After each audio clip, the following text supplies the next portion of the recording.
আসসালামু আলাইকুম, সবাই কেমন আছেন? আশা করি ভালো আছেন।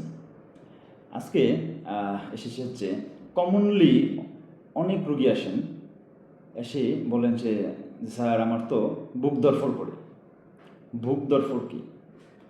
বুক ধড়ফড় হচ্ছে আমাদের হার্ট আমরা বেঁচে থাকার জন্য কাজ করে, সবসময় কন্টিনিউয়াস কাজ করে, এবং এই কাজটা হচ্ছে ধপধপ ধপধপ এই ধরনের একটা পালপিটেশন হয় বুকের ঠিক বাম পাশে। তো নর্মালি হার্ট 1 মিনিটে 72 থেকে 90টা পর্যন্ত এই পালপিটেশন দেয়, পালপেট করে।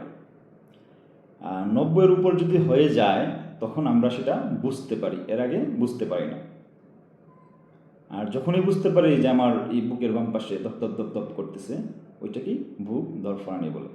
বুক ধড়ফড় মানেই হার্টের রোগ নয়। অনেকেই বুক ধড়ফড়ানি নিয়ে অতিরিক্ত দুশ্চিন্তা করেন।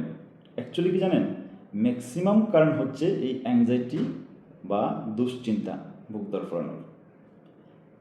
এছাড়াও কিছু কারণ আছে, যেমন হরমোনাল ইমব্যালেন্স যদি আপনার হয় তাহলে বুক ধড়ফড়ানি হতে পারে।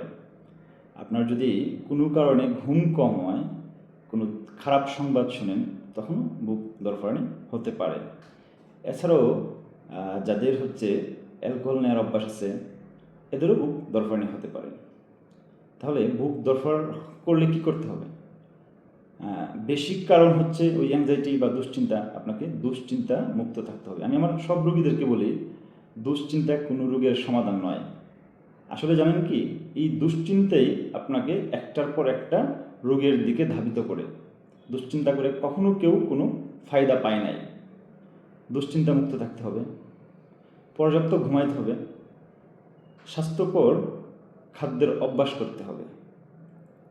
এরপরও যদি মনে হয় যে আপনার বুক ধড়ফড় কমছে না, তাহলে আপনি হার্টের এবং হরমোনাল কিছু চেক আপ করিয়ে নেবেন আপনার বিশ্বস্ত কোনো রেজিস্টার্ড চিকিৎসকের কাছে। ধন্যবাদ সবাইকে, ভালো থাকবেন, সুস্থ থাকবেন। আসসালামু আলাইকুম।